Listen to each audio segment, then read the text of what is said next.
And a TGIF, everybody. Welcome into the First Call podcast. He's Jeff Siegel. I'm Jeremy Plonk. Huge weekend. Pegasus World Cup will draw on Sunday. That race a week from Saturday. This Saturday, though, we've got the road to the Kentucky Derby really heating up in Louisiana with the Lecomte Stakes. Jeff, I remind you that from 2021 to 2023, the runner-up in the Kentucky Derby came out of the Lecomte, 3 straight runner-ups. So it might feel like early season. What's it matter? This one matters. I think we're going to have an interesting race, and we'll talk about that and more.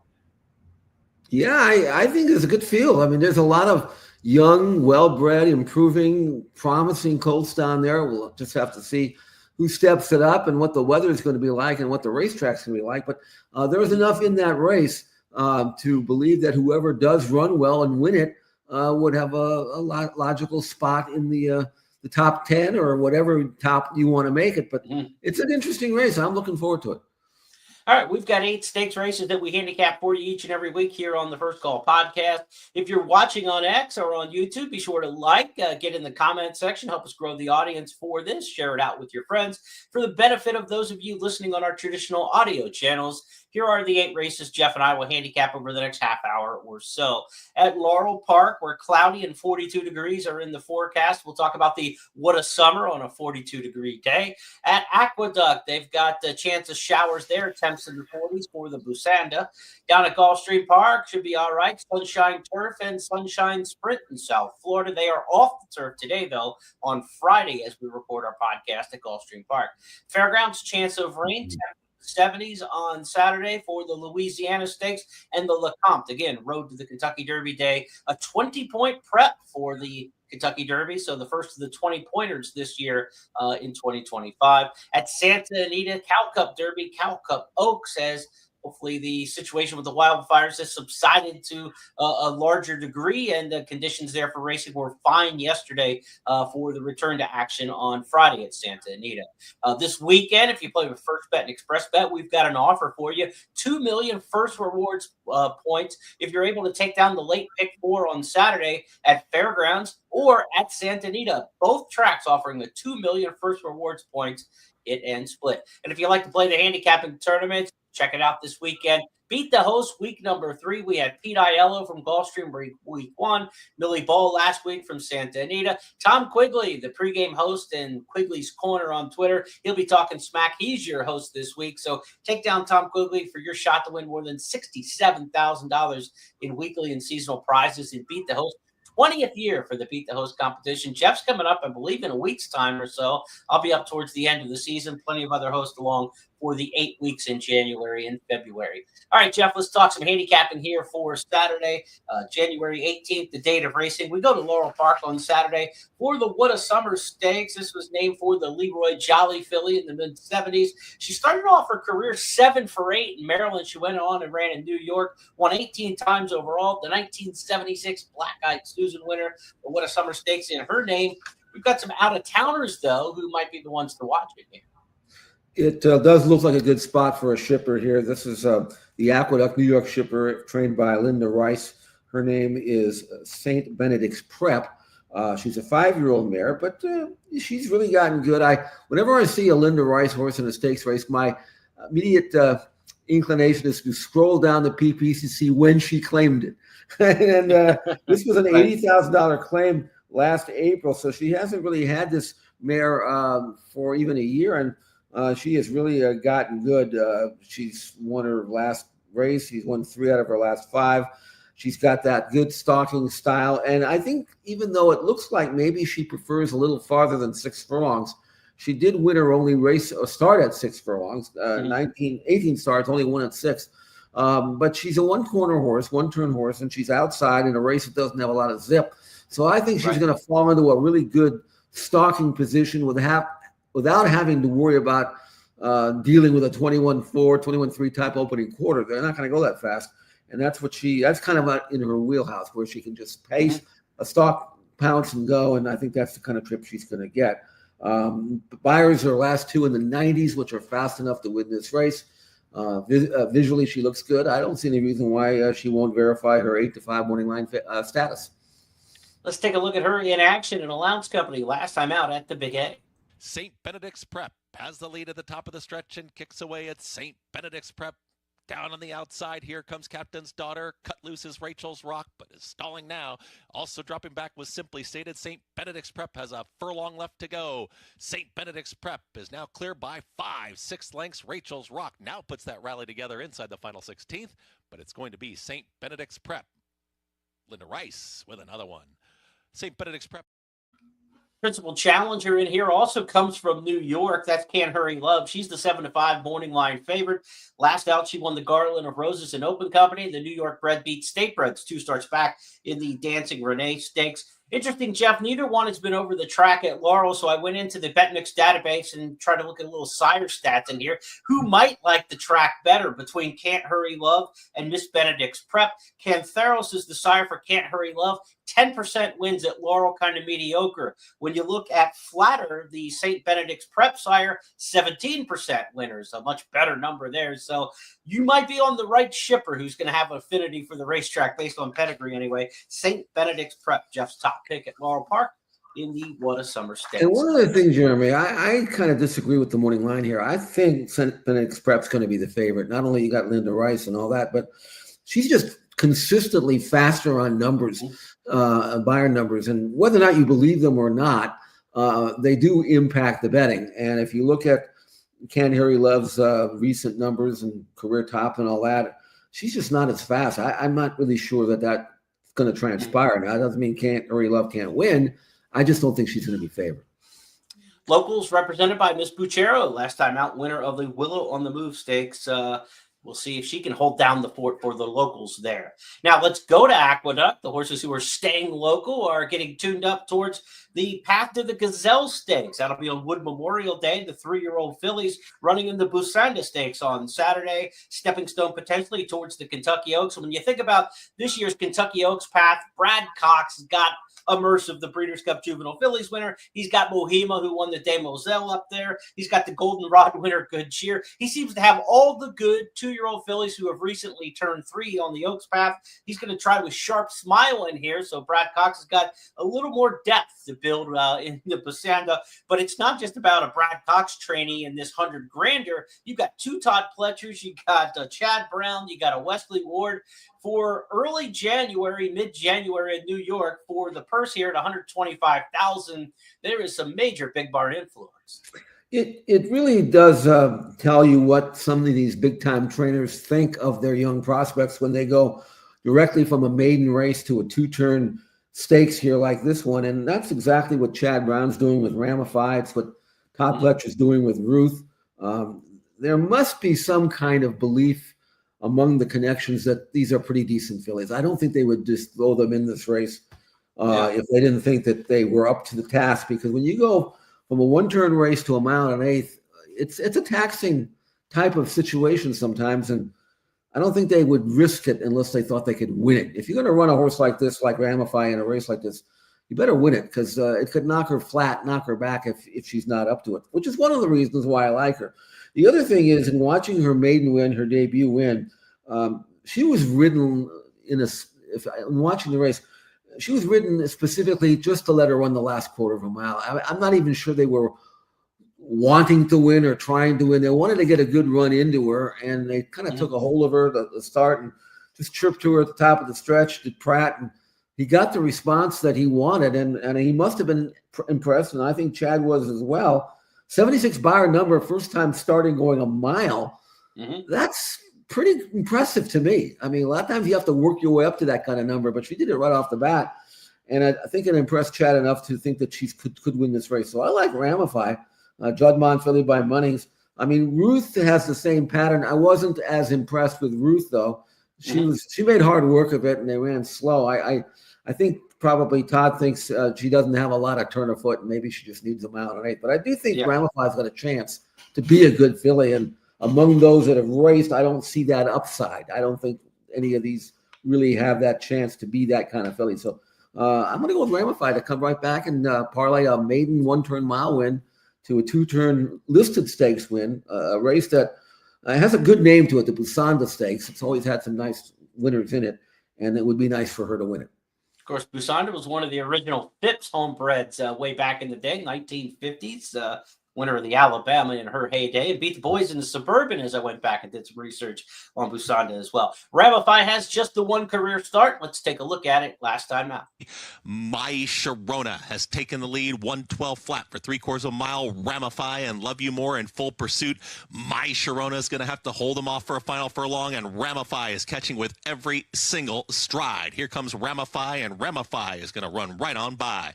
Ramify is the leader. It's now still hanging in there is My Sharona, who battles back. Ramify almost there. My Sharona. Ramify wins the opener. Ramify over My Sharona. Love You More. One other note here in the far outside, post 9, running away. Speed on the outside for Wesley Ward. 2-turn winner at Churchill last time in Allowance Company.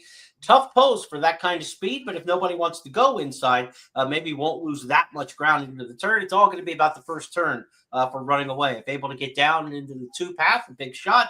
If hung out to dry on the clubhouse turn, could be a little bit rougher trip for that one running away. That's the 8th race at Aqueduct, prep towards the Gazelle, the Busanda Stakes. Let's go now to Gulfstream Park on Saturday, where the Sunshine Millions races over the years have morphed into some Florida-bred races over the time now. They're not as valuable as they once were, but to these state breds, getting black type on their resume, certainly value to them in the breeding program down the line. The Sunshine Turf will go as race number 6. The Sunshine Sprint will go as race number 9. Both are 75 granders for the Florida breds. Let's start things off in that 6th race, Jeff. Mile on the 16th in the Sunshine Turf. How do you see this field shaking out? We've got 9 of them in here. Victory Achieved is a street sense colt, late developing 4-year-old now. He's only had a handful of starts, but he's won 3. This will be his first try around 2 turns, and I think he's really going to like it. Now, you look at his form and you might say, yeah, but he won an all-weather. His 2 grass races were his only defeats, but those were 5/8 of a mile. I don't think he's a horse that really wants to cope with that kind of early fractions. But going a mile and 16, stretching out after a 7-furlong gate to wire all-weather win at Woodbine, that could be right up his wheelhouse. And I think he's a developing colt. Numbers are very strong. Last 2 numbers were in the 90s for buyer numbers. That's good enough to win this race. Yeah. And while he may not make the lead, he could make the lead. I mean, there's not that much speed in the race. It depends on how dedicated the colt on the inside Prevent will want to go to the front, or even if he will. Other than that, I mean, he's going to fall into it. And he's a pretty quick colt who can make the lead, switch off midway, and re-break. And that's a good recipe for success on turf. And I think Victory Achieved, trained by Mark Cassey, he's got that potential. This obviously, as a Florida bred, this is a race they've been looking for. And I think after being off since November, I think he's been trained to be dead fit and ready. Victory Achieved for me to win at Gulfstream. Let's take a look at his last win. He last of 3 straight up at Woodbine on the synthetic. As Victory Achieved tries to step away from Indian Peak. Simcoe's tracked very well on the inside and is a threat. And to the outside, starting to wind up is Society's Thunder. Simcoe the danger at the moment. Victory Achieved in front and leads by a length and a half, gathered up and kicks away by 2 to Simcoe. And Victory Achieved is going to do just that at the moment. No danger from Simcoe and down to the wire. And Victory Achieved has gone on to make it 3 on end. Victory Achieved 2 1/4. Simcoe second. 3. Victory Achieved is yet to go around 2 turns. Well, a horse coming out of a 2-mile race in here on a win in the Allen Jerkins. Lord Eddard Stark cuts back from 2 miles to a mile and a 16th. Jeff, he doesn't owe his backers anything. If you had him last time at 60 to 1 and winning the 2-mile Jerkins, you've been paid for the year already for this one. Right. Lord Eddard Stark, he will cut back and trip in here, but Victory Achieved should have the certainly turn of foot advantage over that one. Bapio to the outside, tough post for that one. Does come out of 2nd place finish in handicap company around the Tapeta Oval. Now back to the main track. He was 5th in this race, the Sunshine Turf last year. Question about him, a mile and a 16th finishing up. He's a horse who's kind of always right there, but a little bit flat late in the past performance lines when you look at him. Bapio with a wide post and kind of flat late. He looks to be the other Cassie in here. I like your Cassie. Mark Cassie's got a pair in here. Bapio and Victory Achieved. We'll go Victory Achieved with you in there, the Sunshine Turf. Let's go now to the Sunshine Sprint, race number 9 on the card. 6-furlong sprint here. This is a really nice matchup for $75,000. You've got two high-class runners in here, Comedy Town and the return of Damon's Mound. Damon's Mound was a really impressive and sharp 2-year-old back in 2022, back in the day with Michelle Lovell, has now been transferred since the last start, which was in December of 2023. Didn't run at all during the 24 season. Comes back with Bill Mott now. So Damon's Mound with the return engagement against Comedy Town, a horse who's just got a lot of class. Won the Smile Sprint, won the Benny the Bull in open company here over the track at Gulfstream. It comes out of the Phoenix Stakes when running third in there behind Federal Judge at Keeneland. Jeff, which one of these two interesting runners is it, or is it someone completely off the radar? Well, the only other horse I would mention is Safi's other horse, Classified, but I don't think Classified is as good as Comedy Town. I'm not sure whether Comedy Town intrinsically is as good as Damon's Mound, but one thing I will point about Damon's Mound is that he did win his first start of his career, and you can't get any fresher than that when you win your debut. He did that by 12 lengths, looked like King Kong in that race. So he's the kind of horse, even though we have not seen him since December of 2023, when he was a respectable fourth in the Malibu, but he obviously went wrong, had to be stopped on. If he's ready, and it works at Payson Park, which is a kind of a deepish type of track. You don't expect to see many fast times in there. But if he's ready, he's certainly good enough to really give Comedy Town a run for his money. Comedy Town, it's hard to get by the fact that he's 3 for 3 lifetime at Gulfstream Park. So that he obviously likes the track. Now we have not seen him since October at Keeneland when he ran on the Phoenix, but he's been training at Palm Meadows. Here was a recent breeze. This was back on January 4th, 49. But he's never asked to drop. I'm going to assume that Safi knows how to get Comedy Town ready to run off the bench. And he's just kind of galloping along here, even though he's had a pretty good foundation before this. This is just kind of a prototype maintenance drill. And he's moving well. You can see him. He gets over the ground effortlessly. Looks like he's ready to resume his career. And so I went with him. But I think, he's going to have to come back with one of his better races to beat Damon's Mound if Damon's Mound is ready. And I don't think he'd be in this race for Bill Mott if he wasn't. So those are the two that I'm looking at. That's the Sunshine Sprint co-feature Saturday at Gulfstream Park. Now we turn our attention down to the Bayou. It is Lecomte Stakes day. They ran the Gunrunner Stakes in December, so the Lecomte is the second leg of the Louisiana Derby Series. Next month, they'll run the Risen Start and then wrap things up at the mile and 3/16 distance in the Louisiana Derby.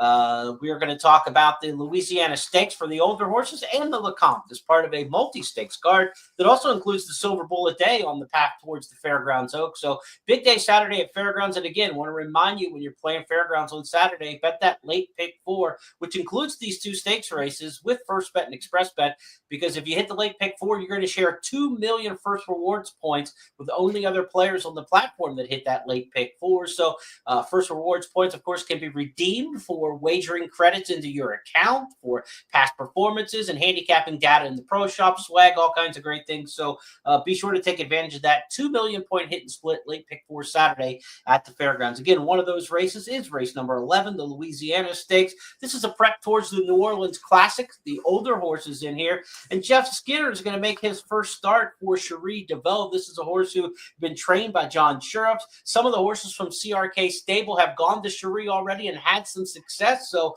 would be no surprise to see Skinner ready to roll here. This is a horse who was invited to the Pegasus World Cup to run for, big time purse, 7-figure purse in the Pegasus World Cup. But they're going to run here in the Louisiana Stakes and take a little bit softer path right now for the 175,000. How do you measure up Skinner against this field? I think he measures up just fine. He's a colt that I was always very high on way back during his 3-year-old season. And my thinking at that time was that Skinner was running really well at Santa Anita over a racetrack that heavily, strongly promoted front runners. It was very hard to get to make up ground there. Now it's not as difficult this year as it used to be, but speed still dominates. But back then you couldn't win from off the pace. And I thought Skinner was the kind of horse that once we got him out of Santa Anita and back east somewhere, that he would really do well. Well, he finally does make it out of California for a trainer who I have a tremendous amount of respect for. And we know John Sheriffs, of course, as having trained Zenyatta and all the goodwill he built up there. But I hope I don't step on anybody's toes here, but I think this is a positive trainer switch. If for no other reason, then she's back there and he's out here, and I think the tracks back there are going to fit him better. He came back and won at Del Mar, did that nicely after a good runner-up in a fast sprint. Got to give him a little bit of a prep race there, and then he stretched out and won, did it with a solid number.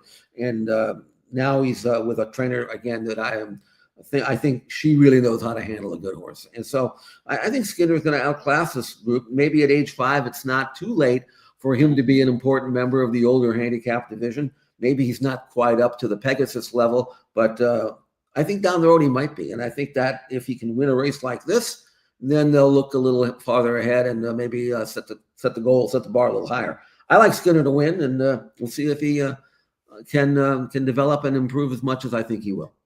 He's going to get the services of Jose Ortiz, who is wintering at Fairgrounds for the first time this year, and it took him no time at all to settle in, Jeff. He's dominating the standings, up over 30% wins. He's got 44 wins already at the meet, and you look at some of the names you're expecting to see near the top of the standings at Fairgrounds, and he's got triple their wins already. I mean, Jose Ortiz riding tremendously at the Fairgrounds. He's going to take them out from Hector Barrios, who was aboard last time out at Del Mar. Let's take a look at the win in the Native Diver for Skinner. 5th on the inside. Ultra Power is still last as Mixto and Tarantino take their battle to the top of the stretch in the Native Diver, and Skinner joins the fray on the outside, and the 3 of them hook up with 1 furlong to run. Skinner comes storming down the middle. Mixto between. Tarantino back to 3rd on the rail. Skinner and Hector Barrios have taken the lead, and Skinner wins the Native Diver.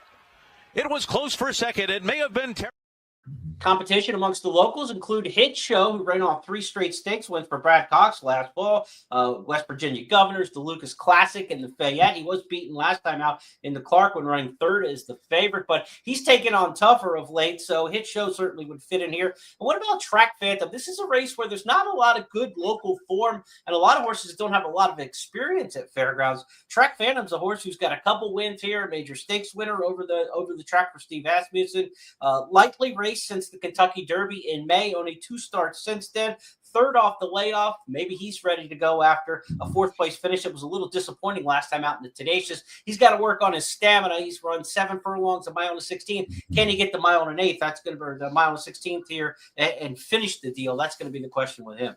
Yeah, I think one of the other factors I didn't mention is that Cherie's got another horse in here, Pipeline, who is a speed horse. And if you throw him in with Track Phantom and combine that with the long stretch at Fairgrounds as opposed to the short stretch that Skinner had to deal with at Del Mar, I think everything seems aligned here, if you know what I mean. Yeah. So I'm hoping that he will run to his abilities and his numbers and his potential. And we could use, I always say this, we could use some help in the older division, and maybe Skinner can contribute a little bit down the road. All right, that's a look at the Louisiana Stakes, race number 11 on the card. Race number 12 on Saturday at the Fairgrounds is the Lecomte Stakes, the first of the 20-point preps, as I call them. The winners gets 20 points in here, 10, 6, 4, 2 down the line. First major 20-point prep so far of the 2025 campaign. Races at this point have been worth 10 points to the winner. Lecomte Stakes, a mile and a 16th. Again, 2nd leg of the Louisiana Derby Series, and it's been an important race. We've seen Preakness winner War of Will come out of this race recently. Mandaloon, who was the promoted winner of the Kentucky Derby a few years ago, came out of this race. 3 runner-ups in the Kentucky Derby, and just the last 4 years have been in this race, the Lecomte. So it can be a very important race when you look back at horses like Midnight Bourbon, Epicenter, Two Fills. Some horses have major impacts on the Triple Crown races came out of this one. We've got a field of 14, no also eligibles. This is a main body field of 14, and at a mile and a 16th distance, it'll be a short run into the first turn. The outside posts are going to be really compromised in here. Built is one of those horses with an outside draw. He was an impressive winner of the Gunrunner Stakes, Jeff, when he had a very easy trip. This projects to be a much, much tougher trip for Built. This will be the real test for the Wayne Catalano trainee to see if he's as good as that Gunrunner Stakes looked. What do you make of his chances in here? Well, if he wins this race based on that post and all the speed that's drawn inside of him and can still win, then he is for real. And I wouldn't necessarily condemn him if he doesn't, because This is like a handicap race, and Built has been handicapped with a lot of weight based on the race projection, the race flow, and the draw. I like the horse. I was impressed very much with his gun runner win, even though he didn't have to work hard to do it. He had an inside draw in a small field, Right. made the lead, and got modest fractions, and just he won a race he almost had to win, given all the factors that was in his corner that day.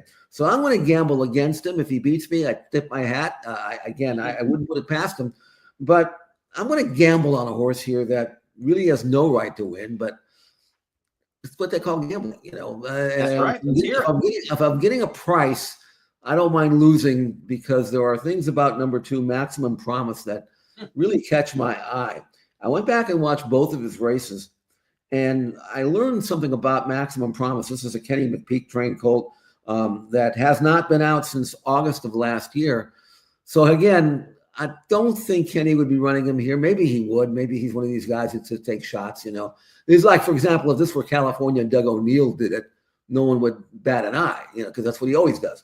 But Maximum Promise is a very promising colt, and I don't think he would throw him to the wolves here. He's eligible now as a 2, unless he thought he had some kind of a look. Now, last year in his first start, back in July of his 2-year-old season at Ellis Park, they flat out gave him a race. I mean, if you go back and watch this on video, he had the 12-hole going a mile in grass. They didn't want to give him a hard race. So the jock took him back to the last, far last, and let him run the last quarter of a mile, kind of chirp to him, let him finish up a little bit just to get something out of the race. He finished 5th. He galloped out really well. Only got beat 4 lengths. They never tried to drop with him. So then next time they stretch him out. Well, they don't stretch him out, but they change it to a mile. And lo and behold, he's on the lead this time. Hey, that's nice. Now let him run a little bit, Yeah. And he won that race by 14. All of it was from the top of the stretch to the wire. Now, he did make the lead, and you always have to worry about horses making the lead, and maybe that type of race flattering him. But he did it so easily. He quickened like a good colt, never took a deep breath. 83 Beyer, which is very strong for a 2-year-old in August of his 2-year-old year. I don't know what happened to him for that. But now he comes back. Looks like he's working well. I haven't seen any of his works, but he's working well. And he's got a 2-hole. He's 10-1. I know he doesn't need the lead to win, because he showed that to me in the grass race when he came from last. And there is pace in this race, Right. but for the 2-hole, he's going to drop over, sit 4th or 5th, save ground. And if they go too fast, and this colt is as good as I think he is, he's got a chance to pull off a surprise at 10-1 or higher, whatever he's going to be. So I'm going to gamble on him. Now, if he doesn't win, I don't mind going down with a 10-1 shot or higher. Right. I wouldn't take 3 or 4-1 on him, but 10-1 I'll take. And the other horses in this race, I don't know about Disco Time. He's undefeated in 2 starts. I watched Maximum Promise, the way he moves, the way his action is, his acceleration. I like him better as an athlete than I do Disco Time. So if from that standpoint, you can certainly make a case on paper for Disco Time, undefeated 2 starts for Brad Cox. But I think there's something about Maximum Promise that really, really impresses me. So I'll gamble on him and see what happens. Well, Jeff was impressed on video. Now you get your chance to be impressed as well. Let's take a look back at Maximum Promise, Tony Keller's call from Ellis. Maximum Promise quickly slapping 3 on the field before the quarter pole. Colonel York's into the 2nd spot. Extradition's beginning his move to the outside. But it's all about Maximum Promise off the turn. A widening 7-length advantage. Extradition's into 2nd. Colonel York's back to 3rd. The others are fading. And it's all about Maximum Promise. Look at this guy open up with these. What a powerful performance from Maximum Promise at 3-5, a dominating winner of the Saturday opener. Extradition was 2nd, Colonel York 3rd, and it's a country mile back to Coach Clint, who settles for 4th. Extradition would come back and win out of that race. Always something to kind of look at with the maiden races. You never know how strong the maiden race is until down the road. Right. So certainly Maximum Promise is a horse who showed a lot of promise. He's by Maximum Security, the disqualified winner of the 2019 Kentucky Derby. And we don't know what he's going to be as a stallion. There's a lot to be made about his racing career and his trainer, Jason Service, and all the edges he took with horses. Will Maximum Security be a top-notch stallion? Will he pass along some natural ability he seems to have with this particular runner? And we'll see what he gets as a stallion. He'll That's get our first chance to see. He'll get a horse that'll go long. And one other minor little factor I wanted to add here is you saw that race on video. That was his first race with blinkers. They ran him first time out. I told you that they gave him a race. He had no blinkers. That was as big a gimme as I ever saw in my life. But when they stretched him out, when they put him back on the dirt, tried to let him run, showed his natural speed, put the blinkers on. He was off that first start. He was 3-5 in this race. Now, that could indicate he was beating a bunch of bums, or it could indicate that everybody knew. You know what I'm saying? And so I'm really intrigued to see how this colt's going to run. I don't know if it's going to be a wet track or not and how I'll handle it, but he's out of a mare by Scat Daddy. I mean, there's a lot to like about him. So, like I say, I'm gambling, and if I lose, it won't be the first time.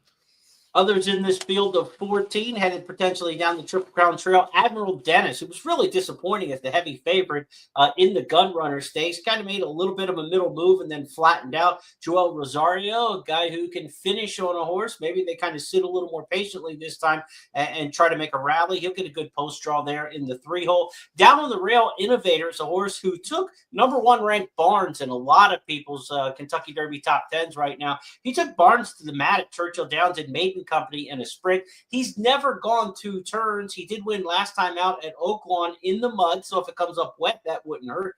D. Wayne Lucas trains the son of Authentic. He's going to be inside speed in this particular race, and every time it looks like Lucas is kind of overrunning a horse, you're like, why does he keep running on that? These horses tend to do well. I mean, the ones who thrive on this kind of running, I think back to Oxbow and some others who had these kind of demanding winters. Innovator to me is interesting in this particular spot. It will depend how fast they go. I think he's definitely going to be one of the pace players. It's curious to see what Built does from the outside there in the 13-hole. How aggressive will Jareth Loveberry be aboard Built? Just sending it. If they go hell's bells after each other, Innovator won't be around at the end, I don't think. But if they kind of don't go super fast in here, I think a horse might be able to win it towards the front. We're going to find out. Mile and 16th, an achievable distance. It's early in the trail, and you say, well, not that important until they start going longer. But again, we talked about historically, this race has been very, very important to the Kentucky Derby in recent years. So keep an eye what happens before the race. Watch the tote, and keep an eye after the race on what you might want to do with some of these horses. There's a Kentucky Derby future wager this weekend. We forgot to mention that at the top of the show. You can bet that with First Bet and Express Bet and regular wagering outlets around the country. Kentucky Derby future wager this weekend. You're looking for something in that 50-1 range for me. I don't want to get too light in betting a horse. And you probably want to avoid any horse who's running in the Lecomte. Unless they get beat in the Lecomte, then you still like them. Then the price might get inflated. But a horse who runs well on the Lecomte is going to get that recency bias in the betting and going to be overplayed in this week's pool. Jeff, I looked at Mike Battaglia's morning line for the Kentucky Derby future wager, and there's some horses in there that at some prices that might be interesting. I thought Matticat Road, I wrote in the Countdown to the Crowns scouting report today that came out. I thought Matticat Road at 50-1 morning line was the best bet in the futures at that price right now. And if he's around that price, that might be one worth getting invested in. He won opening day in a maiden race going was long or short. I can't remember if Matticat Road's race was a sprint or a route, but good looking maiden winner at opening day. Yeah, I feel the same way about Rodriguez. If you're going to talk about Baffert horses, he's already been a distance around, and bred like he is. He's a comer. So, and I think he was 40-1. I think I remember. So anyway, there's some plays. There's some chances in that. And if you want to, take a flyer on a couple of long shots, why not? Make sure you get a price. That's all we recommend at this time of year. To Santa Anita, we go on Saturday. Cal Cup Day rescheduled from last week. Of course, last week's races canceled because of the wildfires in Southern California. They got back to racing yesterday at Santa Anita. And anytime they're kind of coming off a break, you want to see, are things a little chaotic in terms of, horses missing training time and the track being off for a week. They came back and favorites dominated on the card yesterday. And as you had mentioned on our Tuesday podcast, there wasn't a lot of missed training or anything like that. They were able to trade. Some works were delayed a little bit, but then horses got back right working at Santa Anita. So based on the results on Thursday's card, it doesn't seem like these horses are going to be off form at all. Everybody seems like they're going to maintain their form. It was certainly a formful day at the races yesterday. Yeah, I don't think the missed training, they didn't miss that much, a couple of days, and they even let them jog and during those days. So that's not a factor for me. Right. The only thing about this, the races yesterday, they were drawn like 2 weeks ago. I did a morning line for yesterday's card. It was like 2 weeks old. It held up pretty well. So I missed a few, but I'm always going to do that. But even the races this weekend, I actually had to submit a week ago. So if you find one that maybe you think is too low or too high, you're probably right. That's all I can say. But good racing over the weekend. It's California Cup day. Several good California races, California bred races. Some of them will be short-priced winners, I believe. But we picked a couple here that you may have a chance to get a price hand. And so that's why we chose these two to handicap on this show. All right, Cal Cup Derby, race number 10 on the card. The race that produced California Chrome back in his day before going on to success in 2014. Mile and 16th, 175,000 here for the state breds. Jeff, it's a field of 8 in here where essentially 2 races produced 7 of the horses last out. The King Glorious Stakes at Los Alamitos, 5 of them come out of that race. 2 of them come out of the Bay Meadows Juvenile race run this year at Pleasanton. So how do we separate when we've got so many common opponents coming back against each other? These are familiar foes. Yeah, and the King Glorious produced a few of these, and they really finished in a heap there. So I'm not sure you can actually. But the one thing, and I ended up picking I'm a Bad Boy, and the reason why I did that, and I'm not a big ground loss guy or anything like that. I mean, sure, certainly if you're on grass and you lose ground, it's important and all that, but less important, I think, on the dirt. But I'm a Bad Boy. Got beat a nose in this race by Shea Brennan. And Shea Brennan drew the rail and was on the lead that day. And I'm a Bad Boy was stuck outside. I don't know how he managed to get that wide, but he did. And he lost a ton of ground and kept on. It was his first tire around 2 turns. He's by Stay Thirsty out of a Roman ruler mare. That's middle distance. So I think I ended up going with I'm a Bad Boy at 7-2 in the morning line, as opposed to the 5-2 that I think Shea Brennan, and that's what I made up on the morning line, will be. But they're all together, and it's just a matter of, I don't think I'm a Bad Boy could get a worse trip. So on the basis of that, I'll give him a slight edge, but not with a great conviction. He was 5-1 in that race. He was 7-2 in the Golden State Juvenile against some of these horses. So if you're kind of in the middle, you're looking at maybe 7-2, 4-1, a fair price maybe on a horse like this in a race that is as wide open as they were last time. Let's go back to Los Al. Cotton followed wider still by I'm a Bad Boy. Whiskey, Gin and Brandy is taking a split near the inside. Our Heisman's coming strongly now, very wide on the track. It's I'm a Bad Boy. Through near the inside, Whiskey, Gin and Brandy. Our Heisman tries to peg them back. I'm a Bad Boy. Shea Brennan on the inside. Shea Brennan's kicking through. Shea Brennan maybe a nose. I'm a Bad Boy. Our Heisman, and then Whiskey, Gin and Brandy.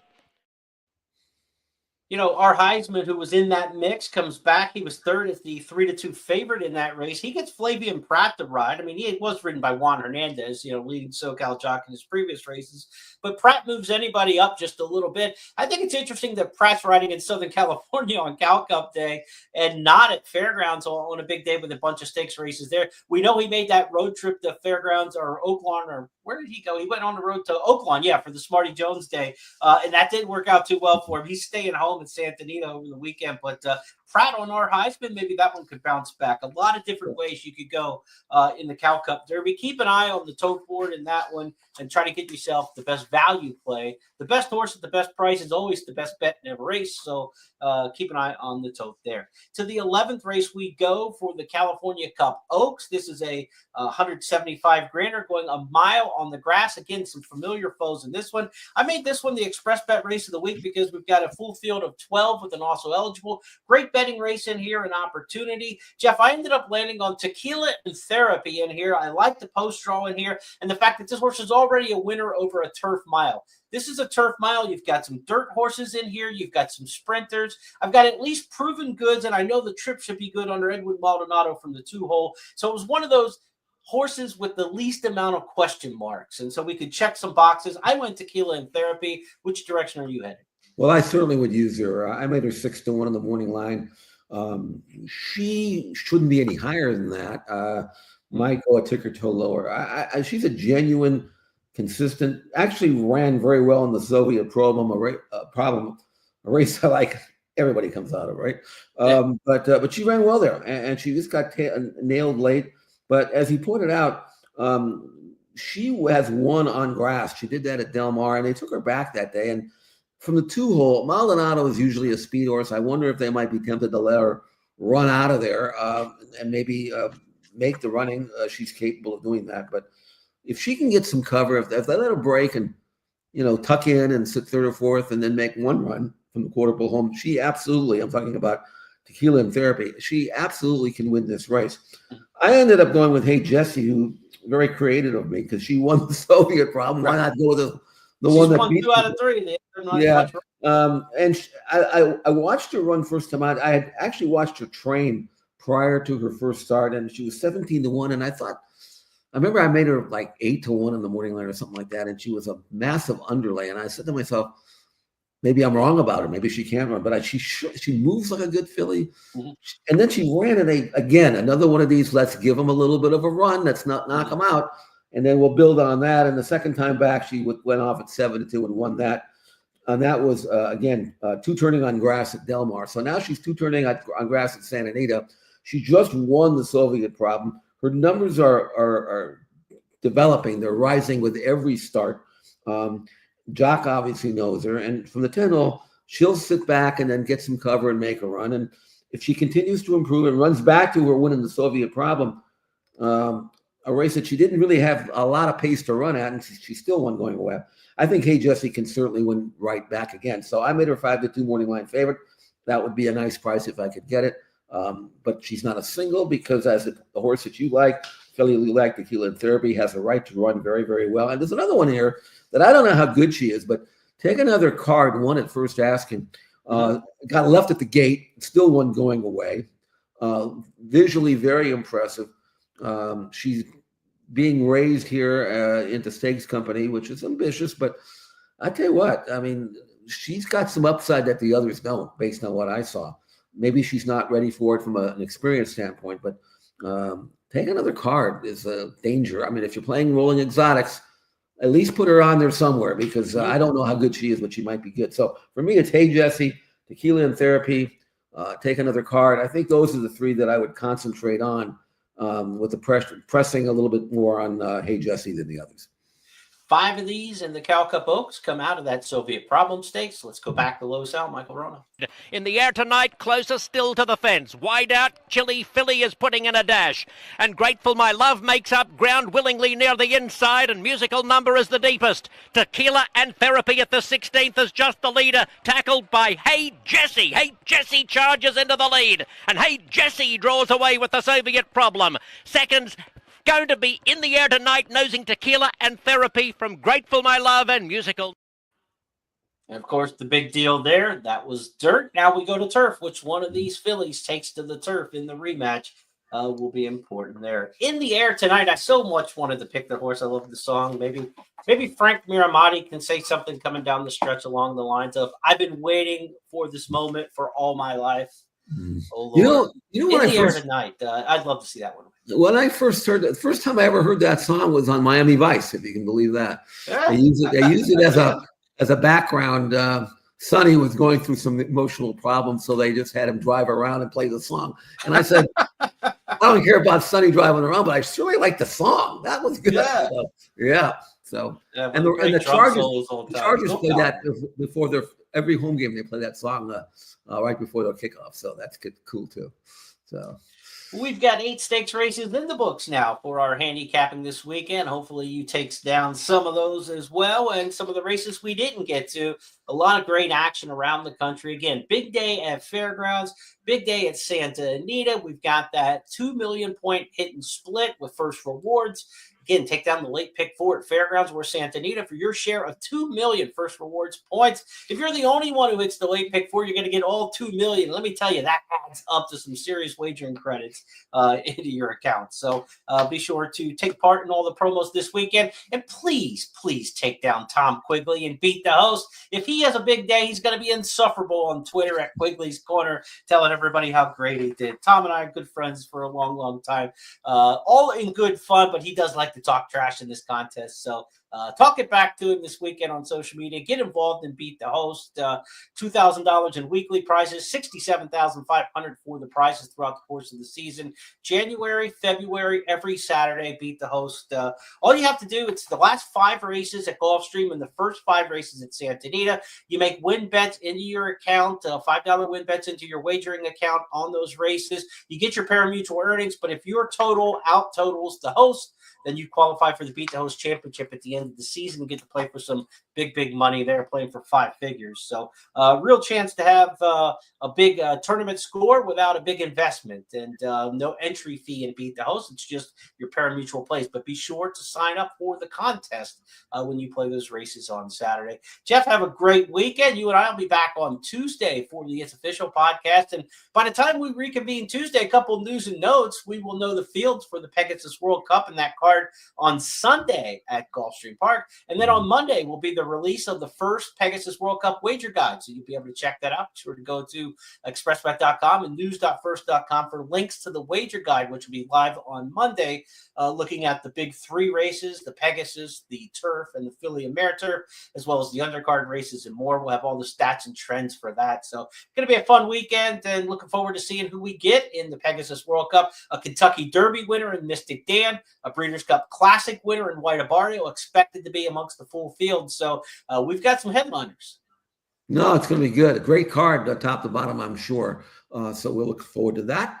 I'll be in the wagering guide. So let's see how we can do there. But again, good racing, great racing coming up at Gulfstream the following weekend. And we'll dive in and see what we can do. We'll see if we can get Jeff's Rams a playoff win here this week. But aren't they playing your Eagles? I mean, they're not my Eagles. I'm from Pennsylvania, but I'm not an Eagles fan. I didn't know that. I beg your pardon. I don't dislike the Eagles. I just don't root for them. I'm a Tampa fan now. I'm riding with Baker no matter who he's with. And unfortunately, tough loss last week. So I'm out of the playoffs. I'm rooting for your team now. Thank you. I appreciate it. We could use it. Okay. Have a great weekend, everybody. We'll talk to you Tuesday.